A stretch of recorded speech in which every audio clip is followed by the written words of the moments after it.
আসসালামু আলাইকুম এভরিওয়ান, কেমন আছেন সবাই? আজ একটা ইজি পুডিং রেসিপি নিয়ে এলাম, যেখানে কোনো ডিম লাগবে না। আবার এই পুডিংটাকে কিন্তু আপনার স্টিমও করতে হবে না, কিংবা ওভেনে বেকও করতে হবে না। আমার অনেক ফ্রেন্ডরা কিন্তু পুডিং পছন্দ করে, বাট ঝামেলার কারণে বানাতে পারে না, তাই এই ইজি রেসিপিটি। তো দেখতেই পাচ্ছেন, প্রথমে আমি চুলায় একটা প্যান নিয়ে নিলাম এবং চুলাটা আমি অন করে ফেলেছি। তারপর এখানে আমি অ্যাড করে দেবো 2 টেবিল স্পুন সুগার। এটা হচ্ছে ক্যারামেল তৈরি করার জন্য, পুডিংয়ের উপরে যে একটা ব্রাউন বেস থাকে সেটাই। তারপরে অ্যাড করে দিচ্ছি 1 টেবিল স্পুন অফ ওয়াটার। এরপরে মিক্সচারটাকে হালকা নাড়বো এবং এখানে আমরা অ্যাড করে দেবো 1/4 স্পুন ভিনেগার। এরপর মিক্সচারটাকে নাড়তে থাকবো যতক্ষণ না এটা একটা লাইট ব্রাউন কালার চলে আসবে। খেয়াল করবেন, যেই একটা লাইট ব্রাউন কালার চলে আসবে সাথে সাথে চুলাটা অফ করে দেবেন, না হয় কিন্তু চোখের নিমিষেই ক্যারামেলটা পুড়ে যাবে। এনিওয়ে, এরপর কেয়ারফুলি এটা একটা মোল্ডে ঢেলে নেবেন, যে মোল্ডে আপনি পুডিংটা সেট করতে চাচ্ছেন। আমি একটা কাঁচের বাটি নিয়ে নিয়েছি, কারণ আমি একটা ছোট্ট পুডিং করব। এনিওয়ে, দেখতে পাচ্ছেন আমি কিন্তু হাত পুড়ে ফেলেছি ইন দ্য মিন টাইম, কারণ নতুন রাঁধুনি, চুলায় তেমন আসা হয় না।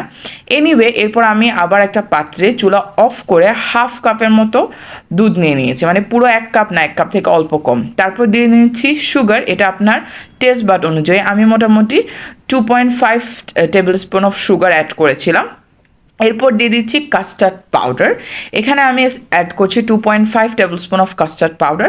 থিকনেসের উপর ডিপেন্ড করে, আপনি কম বেশি করতে পারেন। আপনি যদি দুধের অ্যামাউন্ট একটু বেশি নেন, সেভাবে আপনি কাস্টার্ড পাউডার আর সুগারটা অ্যাডজাস্ট করে নেবেন।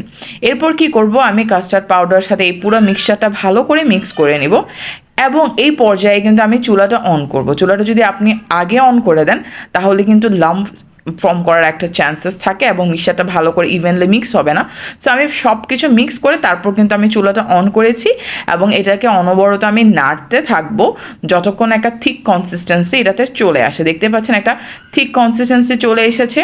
এবং আপনি এটা হয়ে গেছে কখন বুঝবেন, যখন আপনি কাঠিটা নাড়তে নাড়তে আপনি কাঠিটাকে উঠিয়ে একটা সোয়াচ করে দেখবেন যেটা ঠিক মতো স্লাইড ইন হচ্ছে কিনা।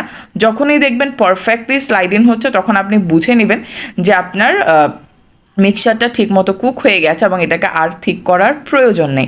আমি যেহেতু ছোট্ট একটা পুডিং বানাবো, তাই আমি অ্যামাউন্টটাও খুব অল্প নিয়েছি। আসলে আমি নিজেও ট্রাই করে দেখছিলাম এটা এক্স্যাক্টলি হয় কিনা, but I am really satisfied with the outcome.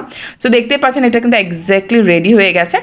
এখন এই অবস্থায় কিন্তু আমি পুডিংটাকে ঢেলে নিব আমার সেম মোল্ডে। আমার মতো যারা নতুন রাঁধুনি আছেন, তারা একটু কেয়ারফুলি কাজগুলো করবেন, না হয় আমার মতো হাত পুড়ে কষ্ট পেতে হবে। আসলে আমার ব্লিস্টার ফর্ম হয়ে গেছিলো এবং 2 সপ্তাহ ধরে অনেক কষ্ট পেয়েছে ওটার জন্য। এনিওয়ে, সো দেখতে পাচ্ছেন আমি যে মোল্ডে ক্যারামেলটা সেট করে নিয়েছিলাম, ওখানে কিন্তু এই গরম কাস্টার্ডটা আমি দিয়ে দিচ্ছি এবং এটা আমি সেট করতে দিয়ে দিব ফ্রিজে প্রায় 6 থেকে 7 ঘন্টা।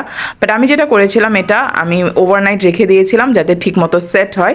এবং এটা আপনি যখন ফুললি আপনার যেই ডিশ, যেই মোল্ড আপনার পছন্দের শেপের নেবেন, সেখানে এভাবে ট্যাপ করে নেবেন যাতে জিনিসটা প্রপারলি সেট হয়ে যায়।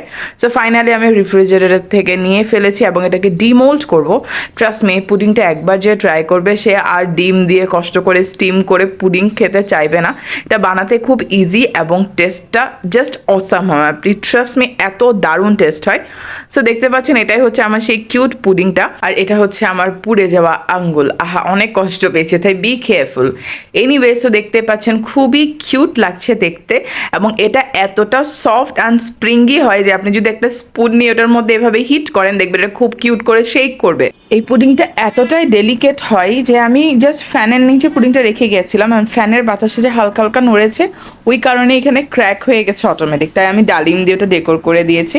এনিওয়ে, আপনারা একবার হলেও এটা ট্রাই করে দেখবেন। ট্রাস্ট মি, এটা দারুণ। ওকে, বাই।